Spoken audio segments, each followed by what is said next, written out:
Recording is on. Hello, everyone. Welcome to our conference call here. There's about 75 of us. I think most of us are from different companies. As people are logging in, I see additional people coming in. I think it's a good idea for me to go through the conference in the following manner.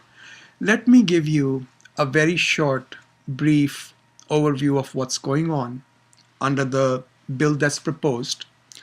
Once I have run through the basics, I can then open the call for questions or comments. And if everybody feels that I need to go through more detail into the law, I'll be happy to do that for you. To begin with, let me start with just an overview.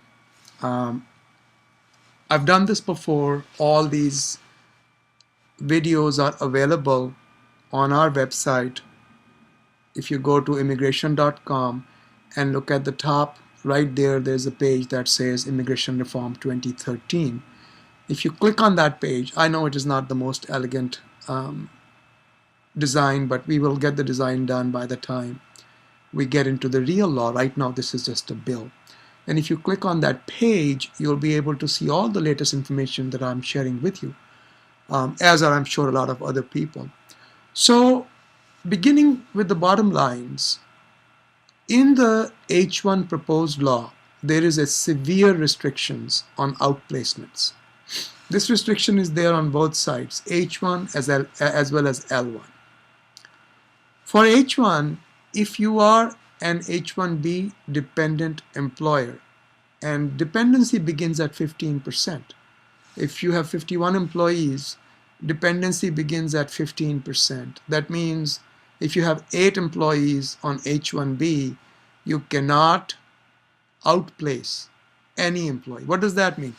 Outplacement means the definition of the outplacement term is quite vast. It basically says, well, you can't place them somewhere else, and etc., etc., 2 or 3 different terms. And the last one is, or otherwise contract for the employee's services. So basically the idea is, the way I see it, they're pretty much taking away consulting business H-1s. So if you're a consulting business, you need to be very, very concerned, because outplacement will be pretty much impossible. Okay. Then you will also pay if you are an H-1B dependent. Actually, it's a little bit more than that. There's a 30 to 50% and 50 to 75% rule.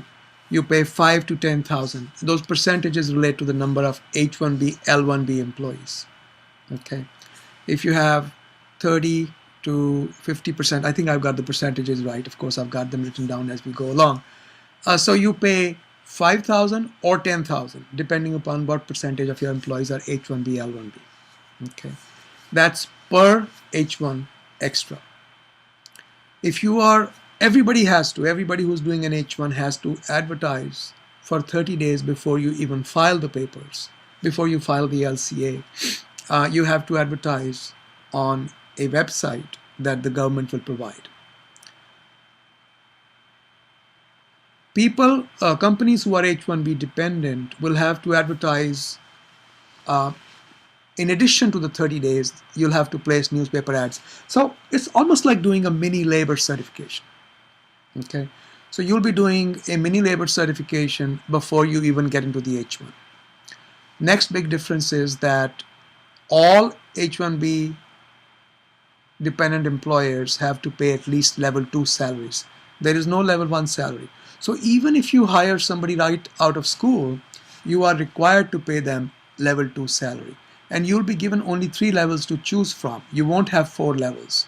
And the way the salary calculations will be made, the salaries are likely to be $5,000 to $10,000, $15,000 higher than what you were used to, because they've changed the way they will do the calculations. Okay, so the salary given by the Department of Labor itself will be much higher. You have to offer the job to a US worker who's qualified, of course, at the same salary.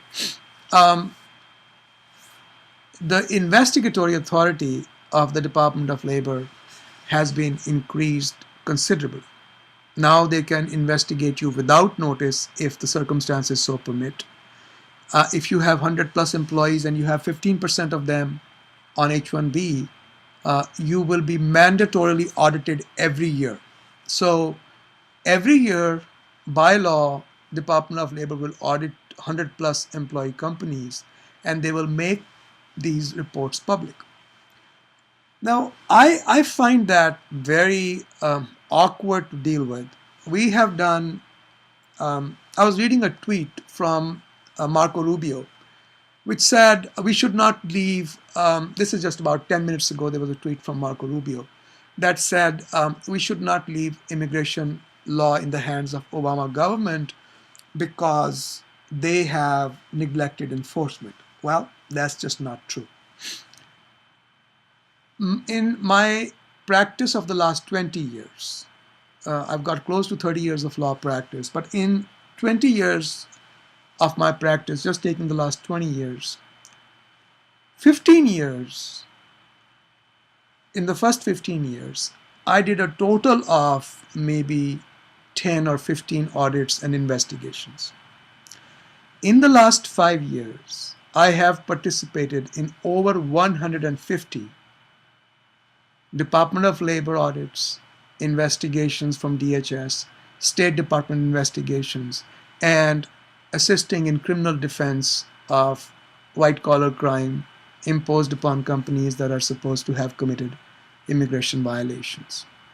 Okay, so 10 to 150, that's a huge amount of increase in audits and investigations. Now, any one of you who has gone through a Department of Labor audit knows what a pain audits are. Okay, audits can create such a havoc in ordinary business of the company.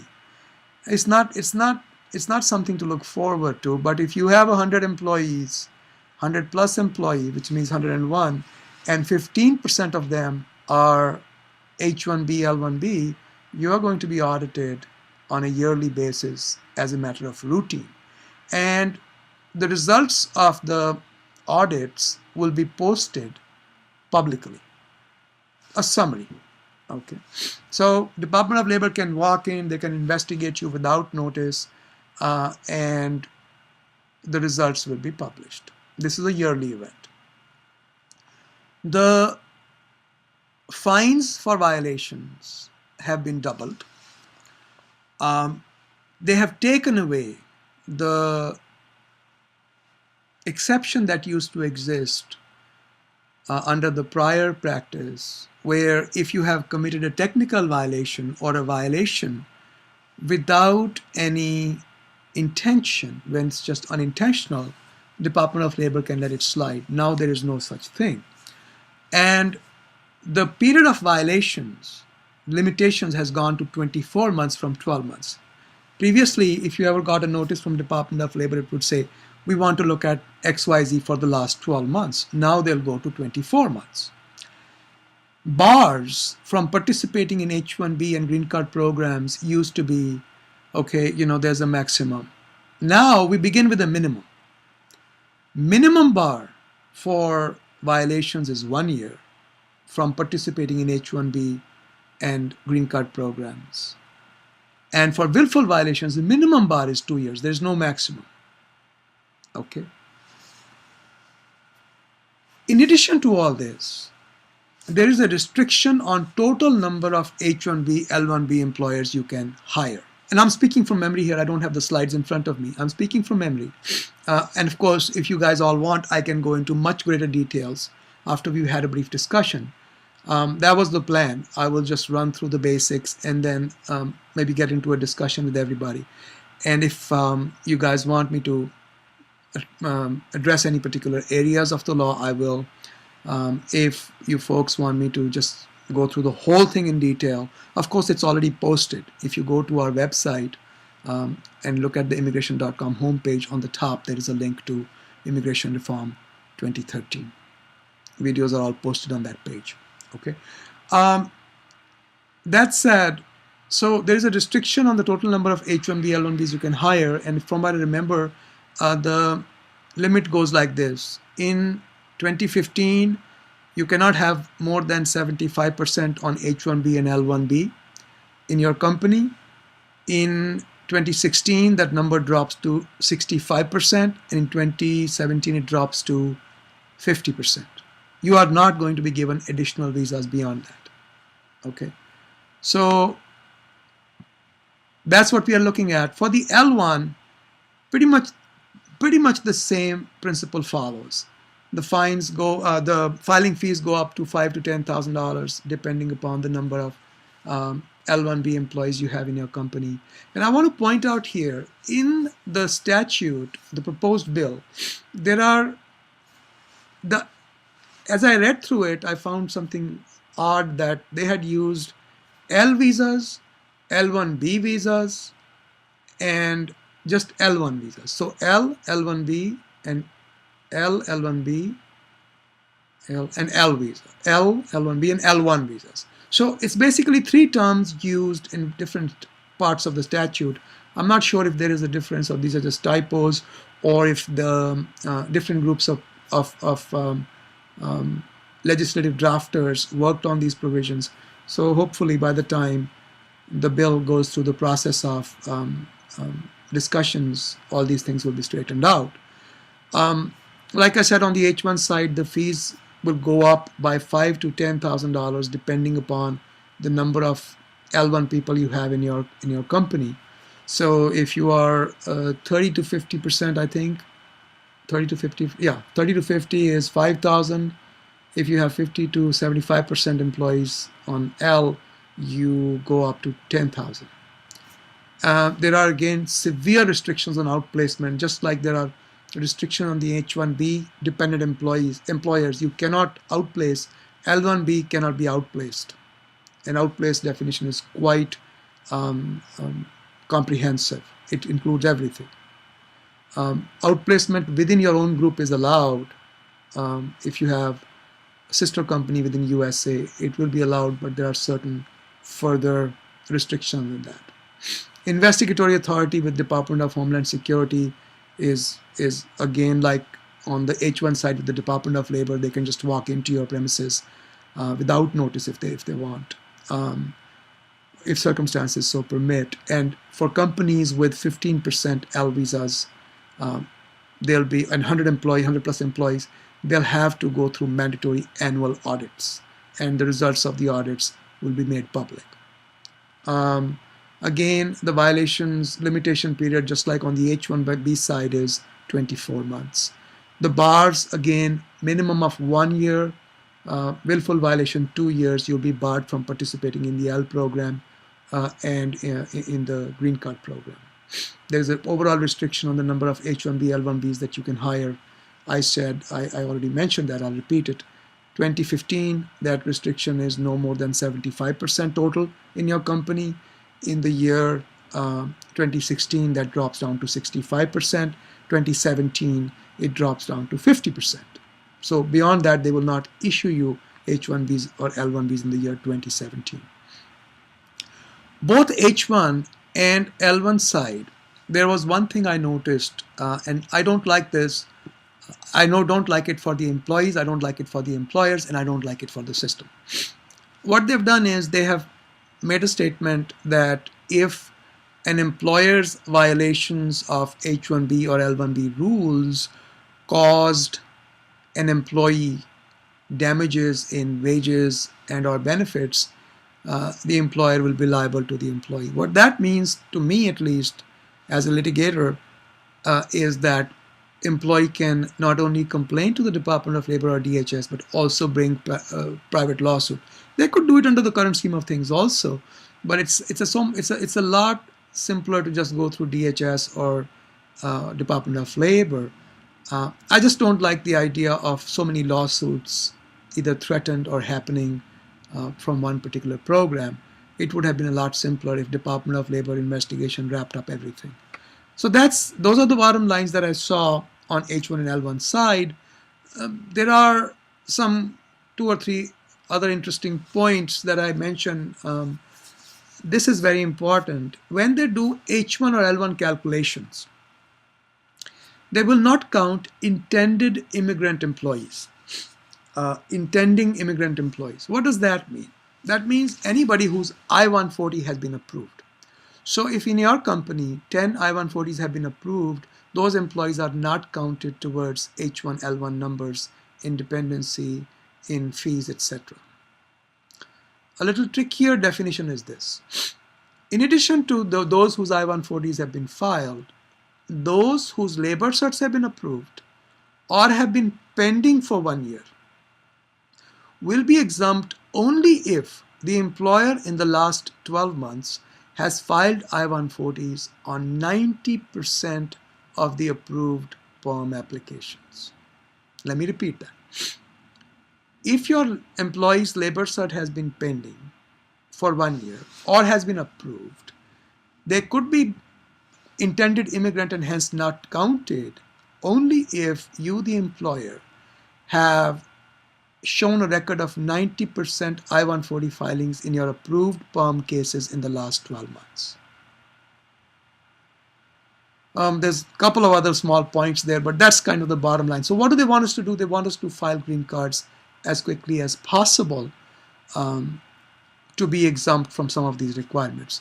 Can you then outplace an employee if you don't have the 15% number? Actually, the number is a little better for companies below 50 employees, but from 51 employees, the number begins to be 15%. So if you have a number of intended immigrants, then you can outplace your employees, but you also have to pay an additional $500 fee for outplacement. Okay. They are giving H-4 employees, H-4 holders work authorization, but only if the H-4 employees or H-1, H-4 employees country where they come from gives some kind of a similar benefit to work visa holders in that country for US citizens. So if India, for example, has an H-1 type visa and India allows spouse of that visa holder to work, then we will also in the United States give a similar benefit to H-4 holder. Very odd provision. I don't know how it's going to be managed. I don't know how they are going to survey the laws of all the countries involved. But that's how we have it right now. An additional point for university and school council and in-house staff is this. Universities that are for-profit and schools that are for-profit are treated the same as regular employers. Except for the quota, I'm sure that will be different. Couple of points that I want to make about the bill itself. Remember, this is just a bill. It's not law yet. So if any of you want to get together and increase public awareness about these matters, you can do that. This is not law yet. And second thing I want you to remember is that by the time the bill becomes law, it could go through many, many different changes. Right now, what is the current state? S-744, the bill that I'm referring to, the bill that was floated by the gang of 8, the 8 senators, 4 from each side of the aisle.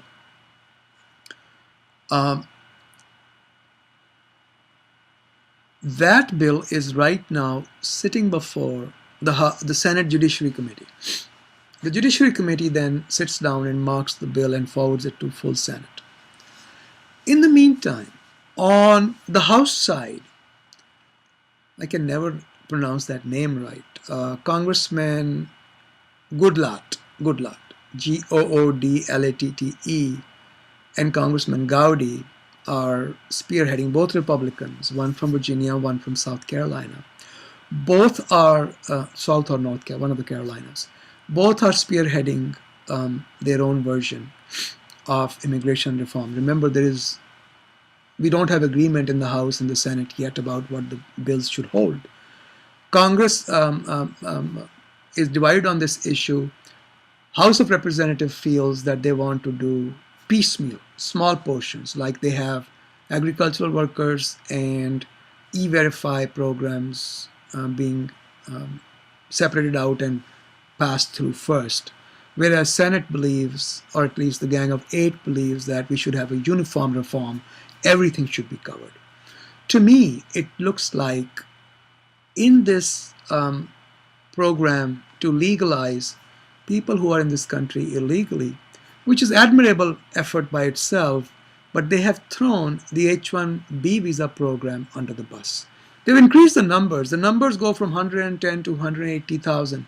110 minimum, 180 maximum. Numbers can go up and down 10,000 each year based upon an index that which they call high skilled job demand index. So the numbers can go up and down. Floor is 110, ceiling is 180.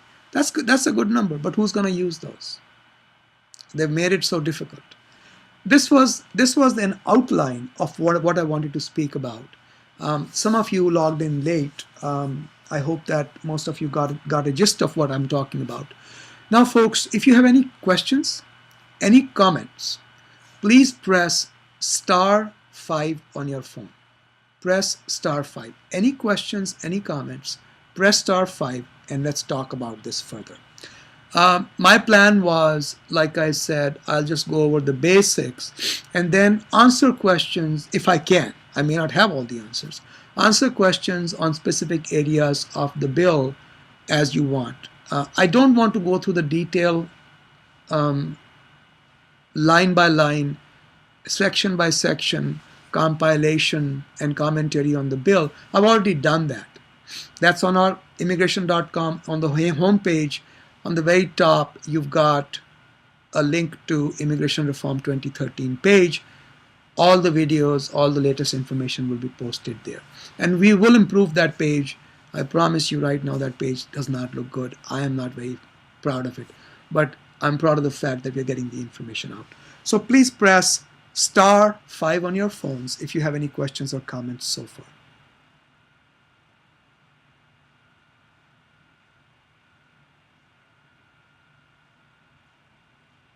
Either, I hope you all can hear me, and there's only one hand up so far. So you folks must really understand the bill. Okay, that's good to know. Let me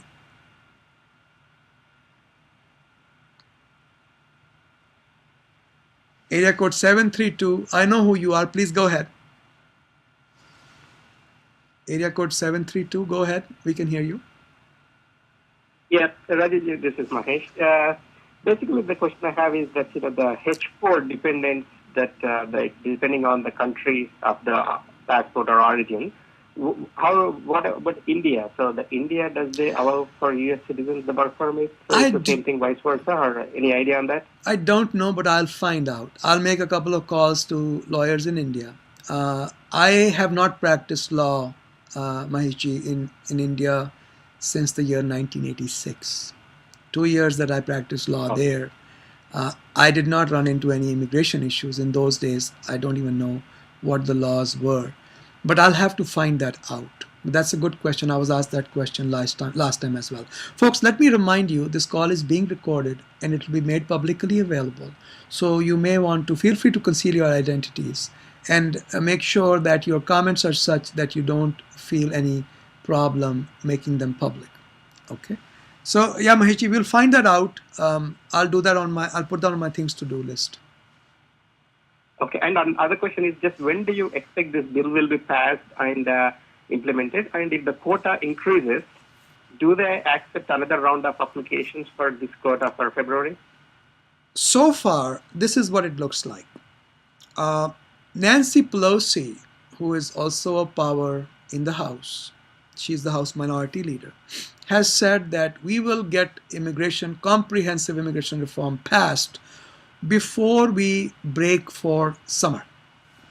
So I looked it up. The summer recess of Congress begins on August 5th. So if House leadership is to be believed, they want to get this done by August 5th. Now, the quota, I think they want to begin from fiscal year 2014. It looks unlikely that they'll make more numbers available this year, but you never know. We'll have So to wait. 2014 is this is the 2014, right? October is 2014. Did I say 20? It's fiscal year 2014. You're right. This is fiscal year 2013, 2014. 2014. No, this is 2013, 2014. I And now think, the October quota will be 2014. yeah, they're talking about 2014, 2015, I think. Beginning October 1st of 2014. Oh, October 1st of 2014. That's Not what the I believe. year of 20. Yeah, I'm not quite sure. I'm just speaking from memory because this bill is 844 pages long, and I've had the pleasure of going through a lot of it. So I don't remember. I'm just speaking from memory. I think it was October 1st, 2014. Fiscal year 2014, 2015, I would say. They're not going to do it this year. I don't think so. Okay. Let me double check actually. I can check the law as we are the quota numbers. Let me just go over this 1 second. I can look it up for us real quickly. I have the bill open in front of me. H-1B employer application, market-based H-1. So this is section 4101. 4101 says,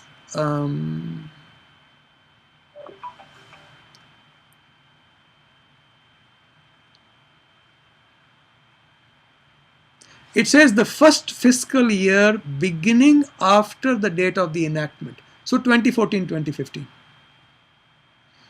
So it won't be this fiscal year. Okay, sure. Yeah. Because they said fiscal year beginning after the date of the enactment. So once this law passes, after that, the immediate next fiscal year they'll begin.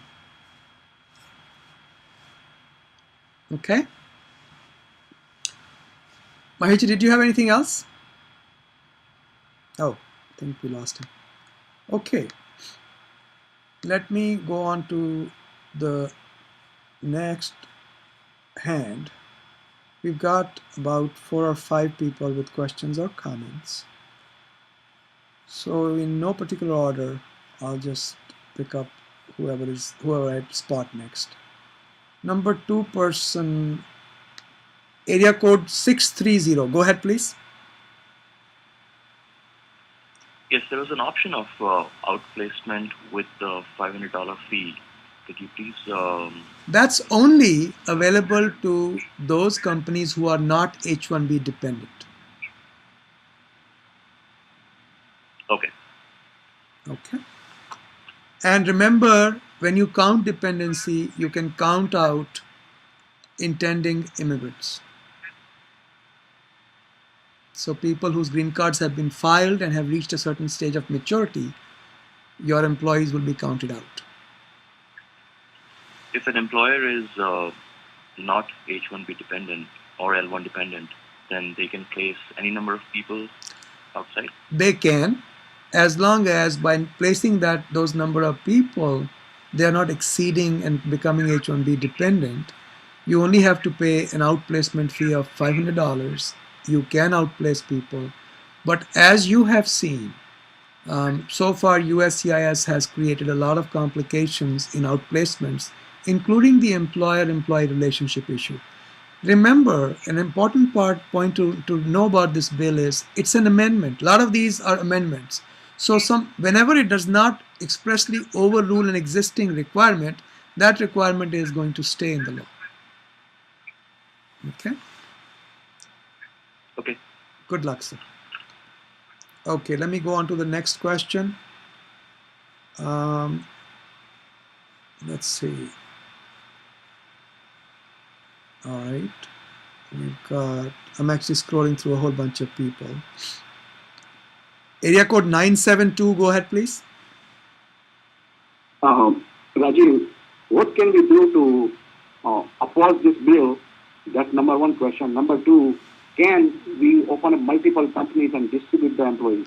No, multiple companies will not work because under the bill, the definition of H-1B includes all related and commonly controlled companies. Okay.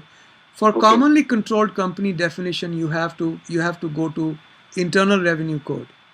So it refers you to tax laws to say whatever tax laws considered to be commonly controlled, that's what commonly controlled is. So we'll count them all together. As to what we can do to canvas for a more equitable H-1B law, uh, Mahendraji, you are on the phone. Why don't I do this? I'll leave you open, and one of the employers who has been concerned about this and feels that, like a lot of us do, that this bill is very, it's almost like throwing the H-1B program under the bus. Um, they they spoke with me briefly yesterday, and I wanted them to address all of you. So give me a minute or two. Maybe Mahendraji has some ideas that he has formed with other people, other employers that he's been speaking with. I'll leave you open for now. Okay. Let me address the rest of the issues.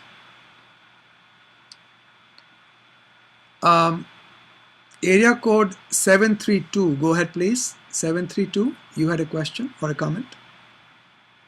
Yeah, Raj, this is a quick question, as a H-1B dependent employee, if they have a more than 15%, of H-1Bs, I mean more than 50%, if they don't have many H-1Bs, like more than 50%, you said, right, out of 50, they have more than eight of the American workers.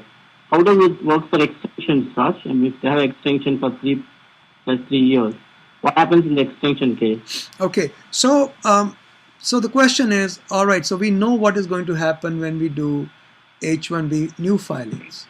Are we going to have similar problems and calculations when we do H-1 extensions, correct? Yeah. And the answer is probably. Yes. That is not covered, as far as I could tell expressly, but implicitly, whenever you do an H-1 extension, transfer, or change of status, it's pretty much like doing a new H-1 all over again. I suspect the new law will apply, if passed, to all of these things. Okay? We have to send them back to India, like their home country or something, like after the extension? How does it work? No. Extensions will still be given within USA, but I think you'll be subject to the same rules as a new H-1 filing would be. For example, if you have more than 15% H-1B holders and you do an extension for somebody, you'll be required to pay the higher fees and the higher salary. I think. I'm making a guess here. Okay, but if you're not H-1B dependent, then it should be like everybody else who's not H-1B dependent under the new law. So extensions, transfers, changes of status, all should be governed, amendments, all should be governed by the new laws if the new laws do get passed. Okay. Thank you. My pleasure. Okay. Let's see.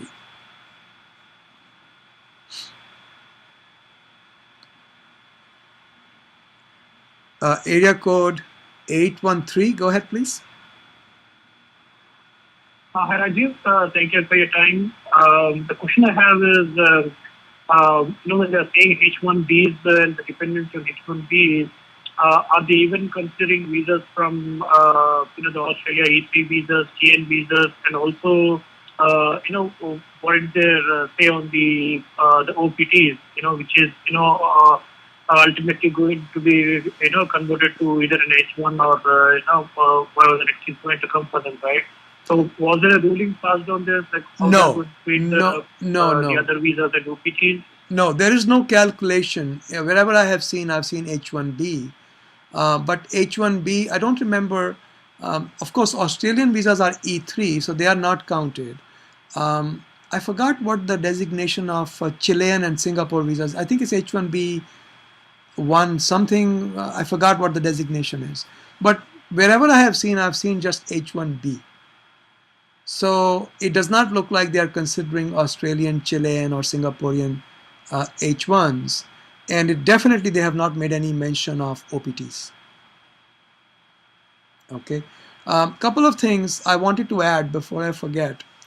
One program that we had put out, in fact, I contacted many of you for that. We had put out a a petition to the White House to reinstate the policy of visa revalidation. Visa revalidation. This bill has that. Now, I'm not saying that we made that happen. I mean, it's nice to see that it's there. The visa revalidation says this: if an employee has H-1B visa already on their passport and they want to do an extension of their H-1B visa, instead of going to the consulate, they can send their passport to Washington, D.C., and it will be stamped with an extended visa if considered appropriate by the State Department. This program used to exist a few years back, and then they discontinued it. It's a very good program because if you do visa revalidation within USA, an employee's trip outside USA, number one, becomes much more peaceful, and number two, it is a lot easier for business continuity to know that, if I send an employee abroad, he's going to come back. Because right now, if you send somebody out, consulates could hold them for 1 month, 2 months, 8 months, 1 year. I've got somebody sitting from a company that is a product manufacturing company for 2 years. What is the point of doing an H-1 after spending $7,000, $8,000? You can't have the employee back because the consulate thinks they should not be allowed back into USA. So visa reval is available. As far as your question about Australian visas, etc., is concerned, they are not counted. I didn't see any mention of that so far. Okay. Thank you. You're welcome. All right. Let me go on to the next question.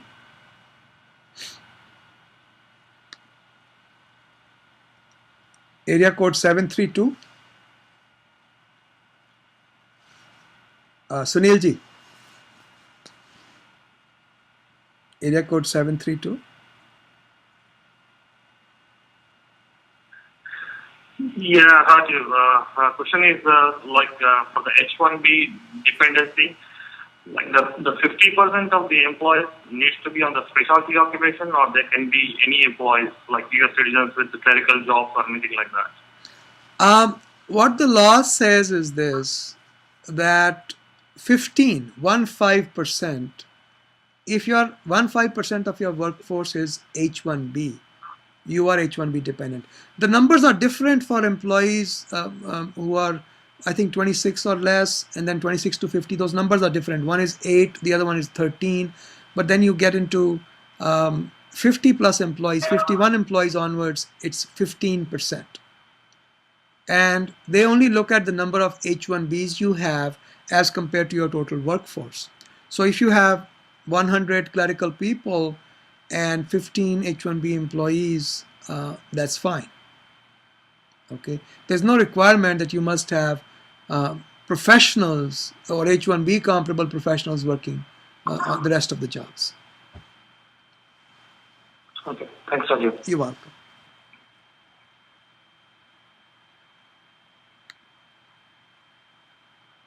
Area code 630. Go ahead, please. Yes, just wanted to ask again that if the employer is H-1B dependent and they are filing for an extension of a previously approved H-1B, but the employee whose extension is being filed, his or her I-140 is approved, still they would be going through all these hassles. The way I see the law is the employer is dependent. Yeah, the way I see the law is this. The fact that a particular H-1B employee is an intending immigrant does not change requirements regarding that employee. His only contribution to your welfare is that he will not be counted towards your H-1B numbers. But if even without him you're H-1B dependent, the fact that he is intending immigrant does not change anything in his filing. Make sense? Okay. All right, sir. Let me get on to the next one. Wow.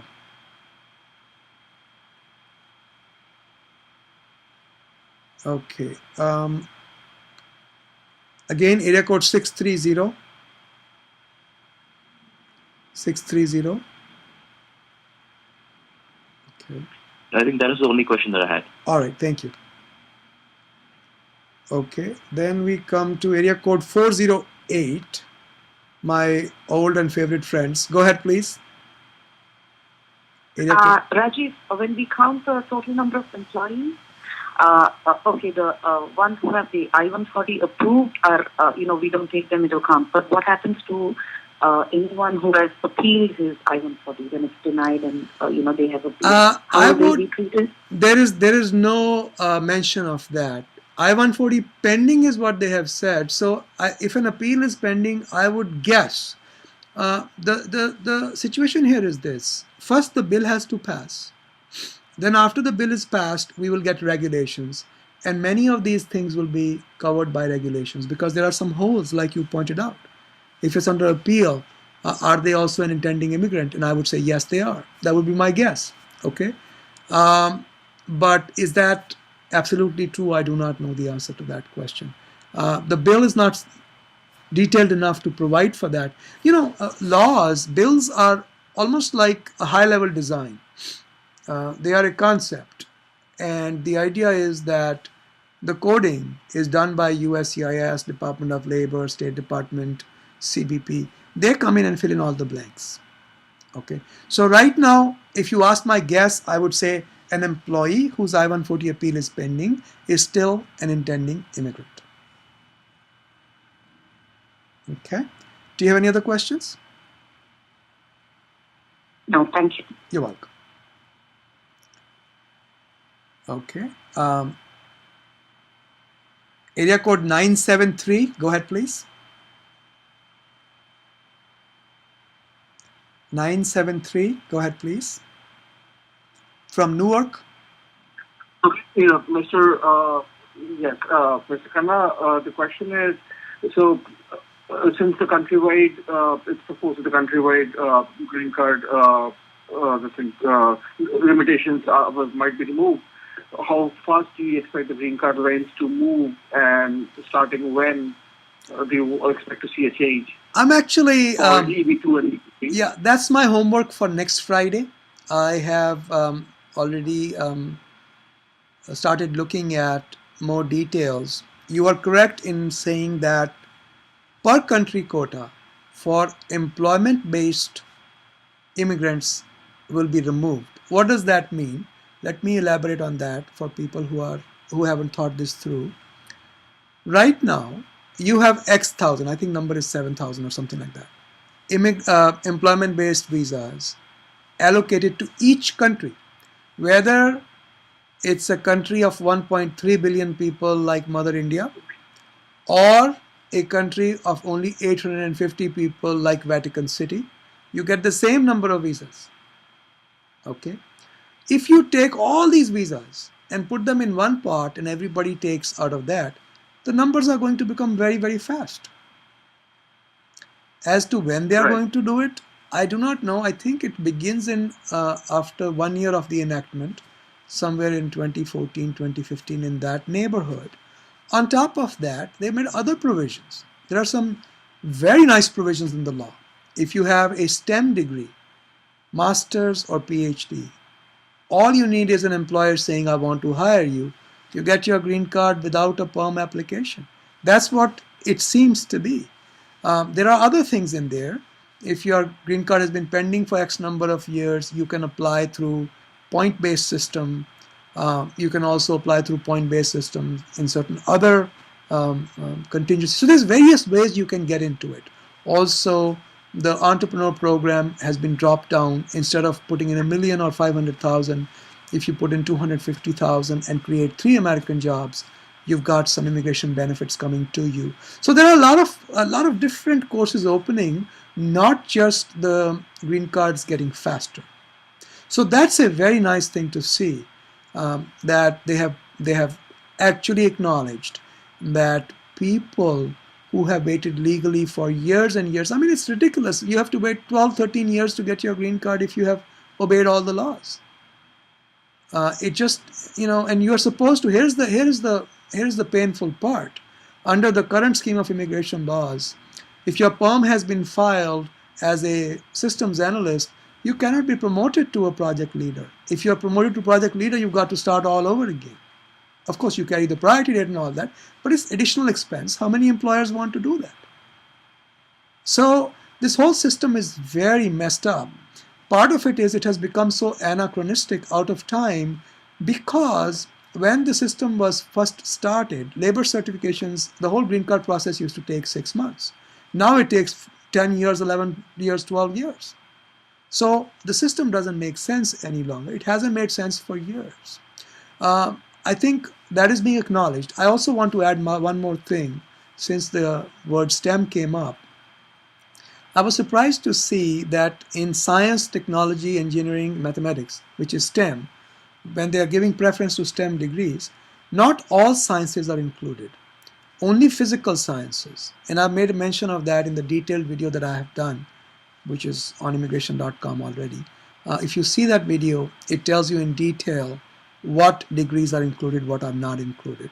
They are by Department of Education's zip codes.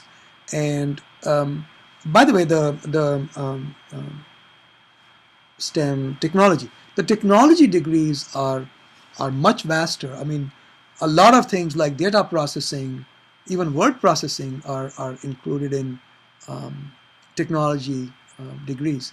But you know, for whatever that is worth, remember STEM does not contain all sciences. It contains only physical sciences such as physics, I think chemistry, physics, chemistry, but not biology. None of the life sciences. Of course, physicians have some very, very good advantages as well. And people who've done PhDs in any discipline have advantages. Okay, so I think I went too far beyond your question, but I wanted to share that with all of you. So yes, it will become a lot faster, and you will have a lot more opportunities. Employees will have a lot more opportunities. Okay? All right. Thank you. You're welcome. Thank you, Mr. Yeah, call me Rajiv, please. My pleasure. All right, let's move on to the next question or comment. Another set of old friends from area code 262. Hi, Rajiv. How you doing? Good. How are you? Good. Great. The definition that you sent in your email indicated that an H-1B company cannot do a couple of things. One of the things you mentioned was outsourcing. So an H-1B dependent company cannot outsource. Is that in reference to an H-1B employee, or is that in reference to outsourcing like projects or administrative processes? Okay. There is no restriction against outsourcing of projects. So I see a paradigm shift. Instead of saying, hey, look, I'll send my employees to work at your site, you'll say, give me the project, I'll handle it. If you own the project, that's not outsourcing, that's not outplacement. Okay. By the way, I'm not even sure Congress has used the right English word when they talk about outplacement. My understanding is outplacement is when an employee is being laid off and you try to outplace him to some other company. That's called outplacement. So, but for whatever reason, that's the phrase or that's the term they have used. To answer your question, if you own the project and you're doing it on your own premises, I don't think that's a problem at all. If we own the project and we send the project to India to be performed and sent back, I don't see any problem. I don't see any problem at all. Okay, great. Okay. Great. So companies. One more question. Yeah, go ahead, please. For H-1B dependent companies, when the law goes into effect, if you have H-1B employees assigned to third parties, will they be grandfathered in, or would you have to pull them out? That's a very, very good question. And my guess is either they will not disturb existing scheme until you come to renewals, or they will give you a grace period, 12 months, 18 months, something like that. That's my guess. Okay. Okay. All right. Yeah, one thing I would like to see a study on is if we were to subtract all these high-tech workers from the US workforce, how is the economy going to work then? I mean, I wonder how many hundreds of thousands of people are deployed working on projects, and all of a sudden you put this law into effect, it'll be like bludgeoning a large part of the economy to death. But I don't know. I'm not an economist. Just from common sense perspective, I wonder how that would work out. We'll see. We'll see. Thank you. My pleasure. Okay. Let's see how many other questions or comments there are. It looks like we have 1, 2, and then we have. I hope that Mahendraji is here. He can talk to us about these matters. So 2 more questions or comments left. One is from area code 201. Go ahead, please. 201. Go ahead. Jersey City. Go ahead. Okay. Hi, Rajiv. Question was, when would this definition of you being a dependent H-1B employer kick in? Would it be in effect when the law gets passed, or would it be for the immigration year October 2014 and beyond? If Congress were to act in a reasonable way, it should be delayed at least 1 or 2 fiscal years. But immigration laws of this country are not necessarily reasonable. And again, sometimes, to be fair, reasonable can be different from the viewpoint of the beholder. So my guess would be 1 to 2 years delay, but there is definitely some confusion in the law as it is written. There are some typos in the law as well. There is some confusion as to when these provisions kick in. It wasn't clear. At least I didn't think it was clear. Yeah, because fiscal year of 2014 would still mean immigration year starting October 1st, 2014. That is correct. So we'll see. Okay. We'll see. Okay, going on to area code 919. Oh, my very favorite friends. How are you? I'm amazed. How are you? Reading and surviving. Well, our company is a consulting company, and if those numbers hold, and we could possibly be H-1 dependent, did they consider contract companies and staffing companies when they did this? And we are IT staffing, so we are really. Well, you're actually, the nature of your work is more than just staffing, because the software that you're working on is so extremely specialized, and there are so few people available to work on it. I mean, if you are running entire state governments on a particular software, then of course it's a highly specialized area, but they have made no provisions for that. What we will have to sit with you, and we'll have to work out a way where, if you have to, then you can just take over the project instead of just sending in employees to work on projects that you are supervising. Just bring the project home or something like that. We'll have to work something out. Okay, but don't worry. So far, I'm looking at other businesses like gas stations, etc. I know that that might end up happening, but no, I don't think it's that bad, because there are other ways provided in the law. There are things that we could think about, like even green cards, because green cards will become a lot faster. My guess would be a green card should eventually be less than a year start to finish if we go through this process. So we could sit with your contract counsel, who's, by the way, very, very smart. I liked her a lot.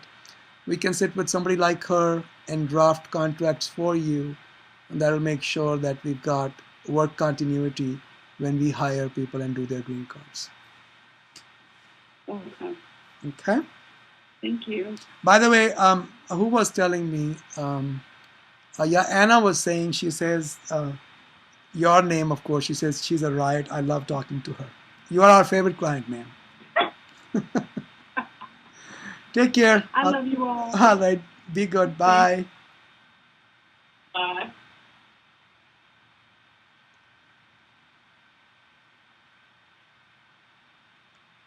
Okay.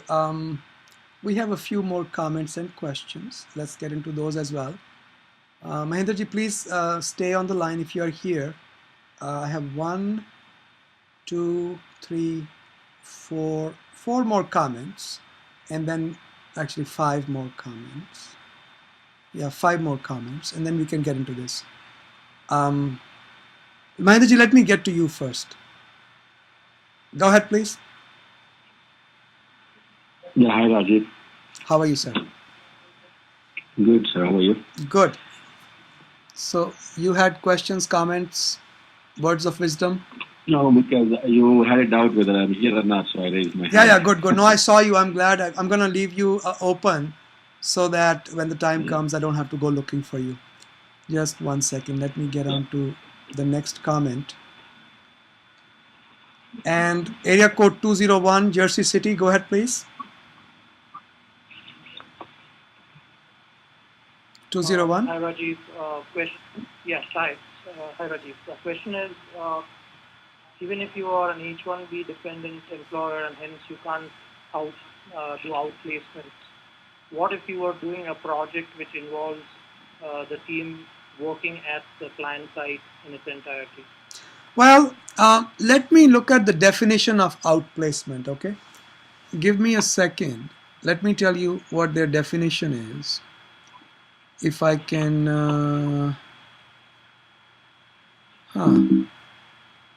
Okay, let me do a search in the document for outplacement.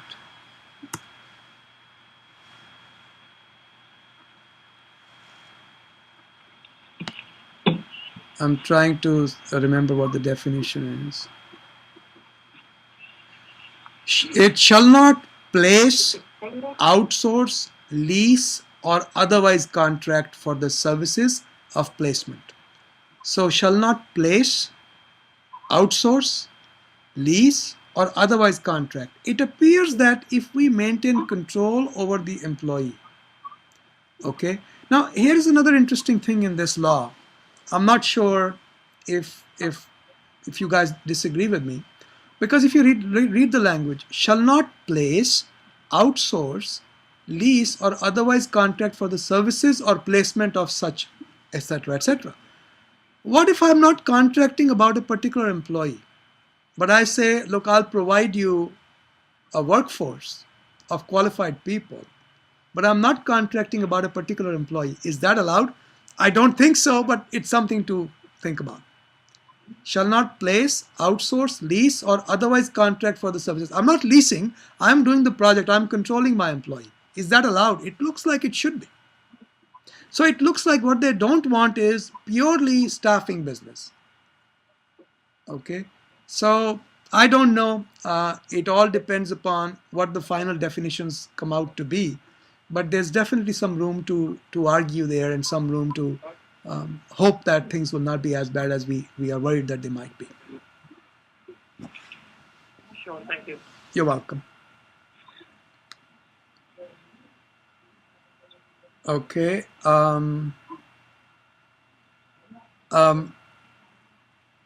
Raleigh, did you have another question? No, I didn't have another question. I'm good. All I'm right. listening. Well, you have a good weekend, okay? No. All right, let's get back to, let's see, how many people? One more. This is from Pennsylvania. 570, go ahead, please. 570. Hi.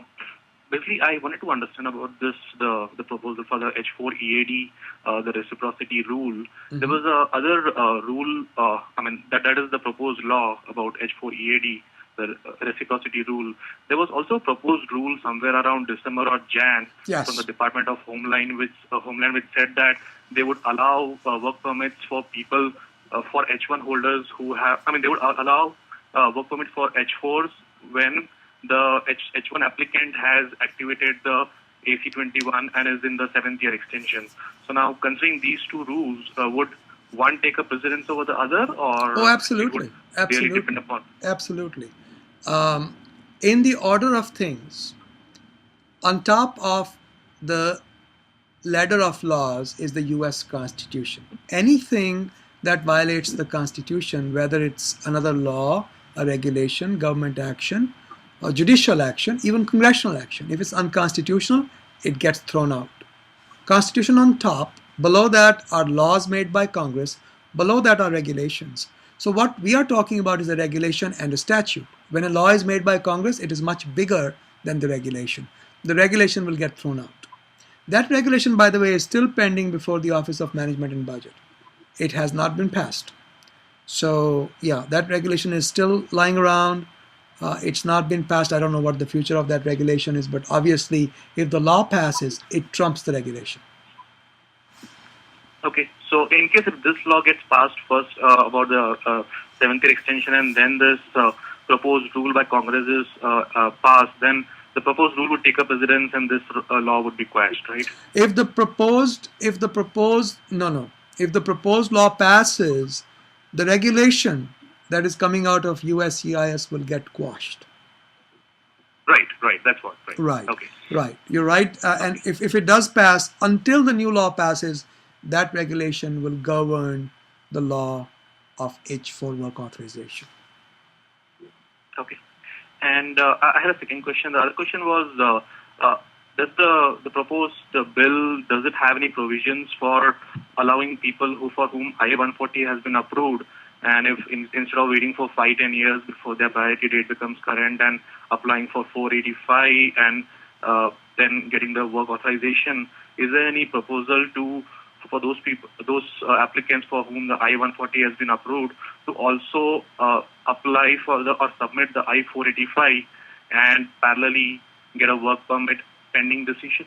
So your question is it possible to get EAD at the I-140 stage instead of the I-485 stage? Yeah, I mean, currently after 140, if you're EB2, you have to wait for 4-5 years, and if you're EB3, you have to wait for maybe 8-10 years before you can actually file your 485, and 6 months from then you can get your EAD. So now, instead of waiting for that 5 years, 10 years, since the priority date is not current, is there a provision to allow applicants to file their 485 and within 6 months from that filing get the work permit and not have to wait for 8-10 years? Something similar to what was done in 2007. There is no such rule. In fact, there never was any rule about EAD issuance at the I-140 stage. And by the way, EAD issuance takes about 90 days. So no, I have not seen any such provision in this law. Okay. All right. Okay, thanks. You're welcome. Thanks. Okay, now I think we are pretty much done with all the questions. Now let me come back to the issue that was started by, I believe it was area code 972. Mahendraji, why don't you take over? Why don't you let us know what you folks are thinking? Yeah, Rajesh, thank you. First of all, I appreciate what you are doing. Every time some issue has been there, you have been in the forefront of all the attorneys coming and educating the community, not only the employers, employees, and family-based everything. So that is very highly appreciated. My pleasure. What we are trying to see is, we have been reactive all these years. Every time something happens and after the law passes, we look at it and we try to work around and see how best we can do. The greatest example is the Newfield memo. Right. But at least now we kind of have an opportunity to be proactive because this is a very, very initial stage. And we have so much knowledge about this bill. And what we can do, and the two things need to be done. One is to educate the lawmakers about how we do businesses and how the economy evolved based on this IT staffing industry, how the jobs were kept in the United States, and how much we are contributing towards the U.S. economy by businesses like us, both economically and technologically. Second thing, also biggest thing is to educate ourselves also, all our companies, where do we stand and what we should do and how we do it. So we are thinking of forming a coalition of experts. Obviously, somebody like you and some other experts in the industry, along with some of the CEOs of these companies, put together like a coalition team and start working on several fronts. Like the biggest thing we have been advocating as for almost like 6-7 years now to do a big PR, a good PR about our businesses, about a PR and having our own lobbying presence in Washington, D.C., who can fully represent our company's interests. And also, I like the great idea, what you said yesterday, to constitute somebody like an institution or a respected individual from Harvard or somewhere to constitute a study in 30 days. What are the, what is the impact if this bill goes and how it is going to affect the industry, economy, businesses, and livelihoods, and take that as a weapon and arm with it and go and educate the lawmakers. So this is our plans, and trying to see if we can put together all this and bring the companies together. Of course, all this requires a lot of understanding, cooperation, and finance. So the plan is in place, high level, and we are talking to a few folks, and we want all the companies to come together and work on this. And specifically for this 972 that is from Dallas, that person, I'm not sure is already in touch, but if not, you can touch with some of the folks there already. They are leading it.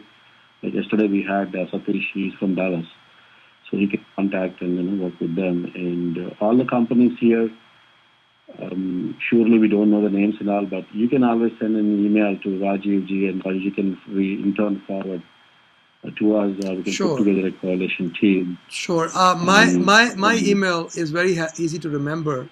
Just send an email to, this is my personal email, help, HELP @immigration.com.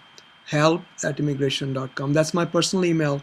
Feel free to drop me an email if you want me to forward it to Mahinder Ji. If they do end up doing something, I think a lot of the companies who are in outsourcing, not necessarily outsourcing, consulting work, have taken a big beating on the public relations front because everybody, typical profile of a technology company, consulting company is not thousands of people. These are smaller companies. So everybody has pretty much gone about doing their own business and not gotten together and created an image which is truer to where people stand. I mean, one of our clients, some of these clients that I've worked with for 15 plus years, they are very good people. They have tried their very best to obey the laws. The laws are so confusing, so uncertain, and nobody has ever raised a voice against that simply because we don't have a united front. Mahinderji and I were talking yesterday. I said, we are day laborers.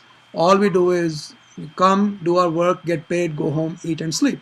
That's the nature of everybody's business. So we need an organization, maybe 4, 5, 10 people, whose job it is to almost full-time look after the interest of making the representation more balanced. Right now, whatever the naysayers say, that's what Congress believes. I mean, this problem of non-participation exists even at congressional level. On the House side, the buzz is that the two congressmen whose names I mentioned, Goodlatte and Gowdy, they try to organize meetings and get congressmen involved, and they said the participation was very poor. They're trying to teach people about immigration law. Nobody wants to learn. So I think it's a good idea, Mahendraji, to put together some kind of a study. That's the right thing to do. But feel free to write to me, and I'll be happy to forward the emails to Mahendraji. We will try to have another call next week based on how these are going, Rajuji, along with you. Sure. Probably we can do that call as now we have an education call today. Probably we can have a strategy call, and let us see, we'll figure it out. But folks, just send an email to help@immigration.com, and then we'll contact you. Talking to people in Dallas, people in Atlanta, people in Virginia, in Chicago, try to see if we can bring together and, as Rajuji said, get 2-3 people, hire them and work them for us, and put them in the front end, and then let them, we'll employ them to have our work done. That's the basic idea. So we can discuss it more when we all come together. Sounds good. Mahendraji, do you have any comments? Any other comments? Anybody has any comments, concerns, questions? Press 5 star. I've got one person. Illinois, go ahead, please. Just one final question. Could you please repeat the numbers for dependency calculation? It's going to be 50 or more, 15%, and 100 or more, 30%? No. After 50, it's 15%. Once you hit the number 51, it's 50%, 15%. Okay. Below that, and I'm speaking from memory here, I could be wrong. Somewhat like this. If it's between 26 and 50, the number is 13. That's when you become H-1 dependent. If it is less than 26, I think the number is 8. Okay? Yes, that is right, Rajesh. You can have up to 7 employees if you're under 25. Right. And 26 to 50, you can have up to 12 employees. Right. Thank you. I'm very bad with 50 numbers. plus? 50 plus, everybody who's 50 plus, 15%. 15% makes you H-1B dependent. Okay. Okay. Yeah, I'm really bad with numbers. Unless you put a dollar sign in front, then I'm okay. All right. Let's see. Last call, guys. Anybody has any questions of any kind, any comments? I think we are done here. Oh, yeah, I think we are done. Oh, one question, one comment. Maheji, go ahead, please. I just want to reconfirm that, Rajesh, the numbers, what you said for the dependency calculations, people who file their labor for more than a year pending R-140 approved, they're exempt from the counting towards the dependency. That is correct. But just want to make sure that, they are counted as the U.S. citizens or green card holders, right? It's basically they are exempt, means just exempted from counting H-1, or are they counted on the other 85% of that? No, they're not counted as other 85% as far as I know. They just become neutralized. Oh, okay. So because everybody's under impression that they are counted towards that the other 85%, because that's what I wanted to reconfirm on that. I don't believe so, but as I'm reading the act further, if I think it's different, I'll put it on our web page. I'll let you know if the other day we were discussing this and this is what I found out. But in my view, what they are talking about is that just these people will not be counted. If you want, I can double check that real quickly. Give me 1 second. If you could, yeah, that's the main thing, because it's totally, that makes the difference.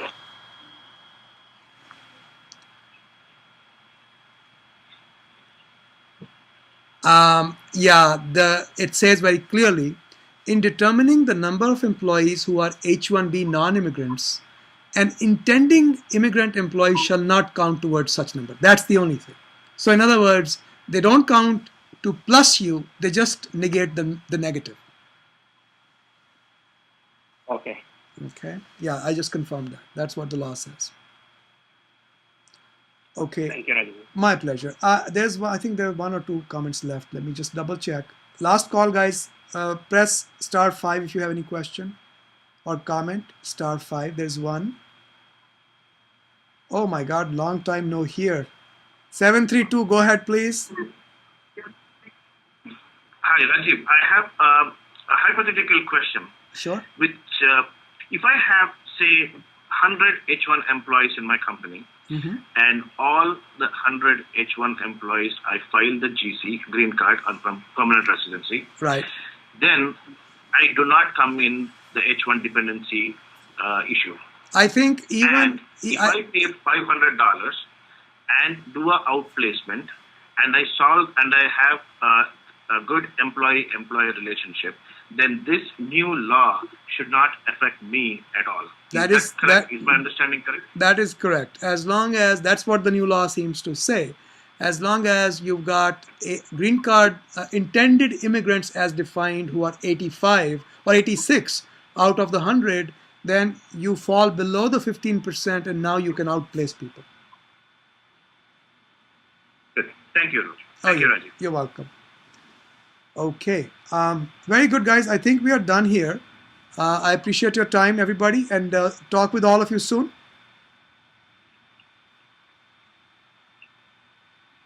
Thank you for your time. Call recording is off.